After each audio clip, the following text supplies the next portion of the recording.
Many people may remember the day. Everyone finally had a reason to just take a break from beating Ocarina of Time for the 5th time. November 18th, 2001. Or for the Japs out there, maybe September 14th, 2001. And of course everyone else was about 2002, so I guess there wasn't really a day, but maybe more of a 6 to 8 month time period. But during this time, the Nintendo Gamecube was released. God bless America. And for the first time in Nintendo history, they had made a console that supported the disc. So you no longer had to sit on your game console to get it working. Many felt like a sense of achievement, I guess, and some others felt as if their childhood had just been sucked right out of them. The GameCube, even at launch, had some games that currently still up to this day go down in history as some of the greatest games, but of course Sega and the Sonic team, they still had their share fair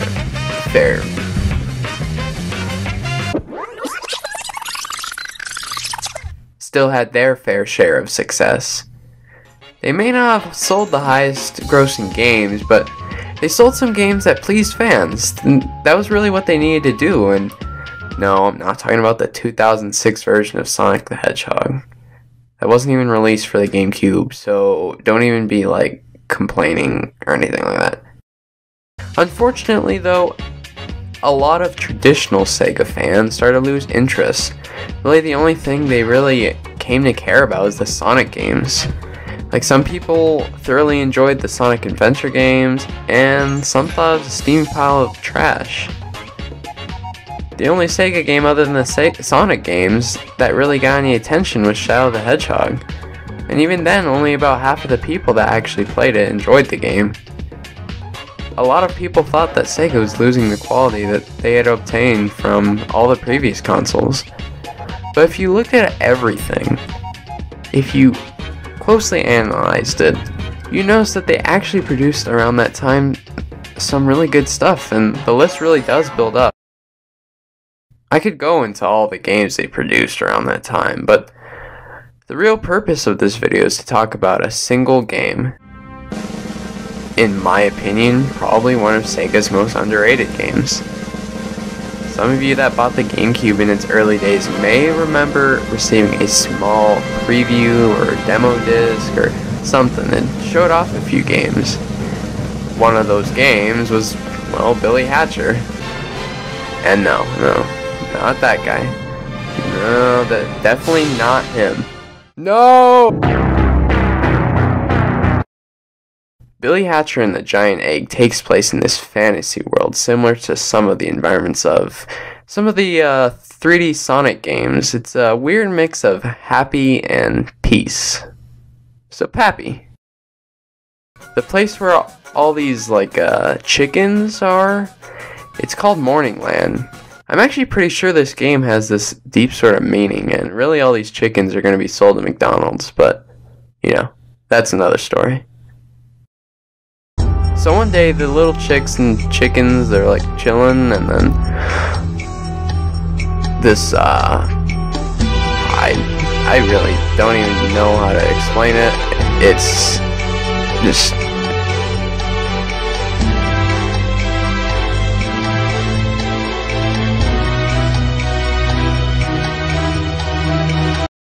So this antagonist, I guess, called Dark Raven, comes out of nowhere with his crow army, and they force the citizens of the city into a deep dark depression. Keep in mind, this game received an E rating. Who could possibly give this bloodbath an E? So anywho, Billy Hatcher, I guess, didn't notice the city went into this depression, because I guess he forgot to set his alarm in the morning, or either that or he just hit the snooze button too many times. But to not go into much detail, I'm sure you could predict most of the story. Billy Hatcher meets some pals. Billy Hatcher's like, I don't know if I could save the city. That kind of stuff. I'm not gonna spoil the end, but really there's nothing to spoil.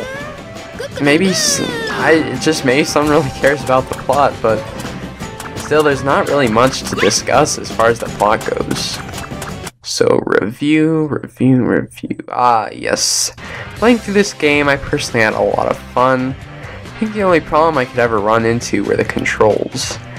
Often while playing, I'd be trying to roll around my egg, and I'd accidentally hold a button too long, and I wouldn't really realize what I was doing, and I would spiral out of control to my death. Usually because most of the maps were built with this open area, and you could usually just fall off cliff, or you accidentally slam into an enemy or go right next to it so that it just hits you, and there's really nothing you could do about it. Which was actually part of the challenge of the game. It was just trying to position your egg, basically. It was always fun to make your egg bigger and watch as the egg, like, you know, causes the enemies to explode into several pieces. Kind of like Katamari in a much less weird way, I guess. Yeah, maybe not. The mechanics are relatively simple. Just suck up little point type things, egg gets big, and if you hurt the egg by slamming it into crap, it'll crack and probably break. I think the challenging part is just trying to hold on to your egg. Often something unexpected will happen and there's not much you can really do about it. So you end up losing your egg, and therefore you're vulnerable to most attacks. Running around as plain old Billy Hatcher was really tense, because if you die you have to start the whole level over again. I'm not saying the levels were insanely long, but in fact they were just about the right length. And that was one thing that the developers seem to have captured really well, is just the exact environments and what they were looking for. And well, that's also another thing. The environments were all really diverse. It adds a lot of experience to a game when you feel as if everything is just new and fresh. Also, as far as I played, I don't think I ran into a single glitch, which in my experience in game design is a great task to achieve. I'm sure there were many glitches in the game, but to me they were uncommon enough so I wouldn't run into them. Another thing about this game is that it makes it much more memorable when you have a great soundtrack. All the songs in the game are really catchy. I mean, it's a soundtrack, there's not really much I could say about it. I can't really review that, but really, you just have to listen to it, which you have if you've been watching this video, which I assume you have, because, yeah. Overall, if I had to compare Billy Hatcher to any other game, it would probably just have to be Sonic Adventures. I'm not saying Sega doesn't have any form of originality, it just had the same vibe to it, which in my opinion isn't really a bad thing. The whole multiplayer edition of the game could have been easily left out, but I still would have enjoyed the game for what it was, and actually the multiplayer turns out to be a load of fun. My brother and I would he'd come home after school sometimes and just play a few quick versus rounds. Of course, that was usually after playing Super Smash Bros. For a bit, but the multiplayer worked really well for what the developers had envisioned. Just having a big old huevo fight was fun, and you can get cute little companions in the game to follow you around. In fact, the cute little companions introduce a whole new part of the gameplay. Just hit X and the little thing, whatever it was, could do some little power, and that was mainly how you progressed without an egg. To break down the whole game, or hollow it out, I'll give the game an 8.5 out of 10. I know I had a lot of good things to say about it, but the controls could be quite tedious sometimes, and nothing in particular incredibly stood out. It had its moments as a really good game, but the game itself is nothing spectacular. It was good, but I don't really know how to continue saying that. It's actually really cool though that Sega just had respect for the game. They ain't trying to force it down people's throats. They never thought it was their best game. They didn't try to play it off like it was. It is a good game, but Sega does have much better games. No, not you.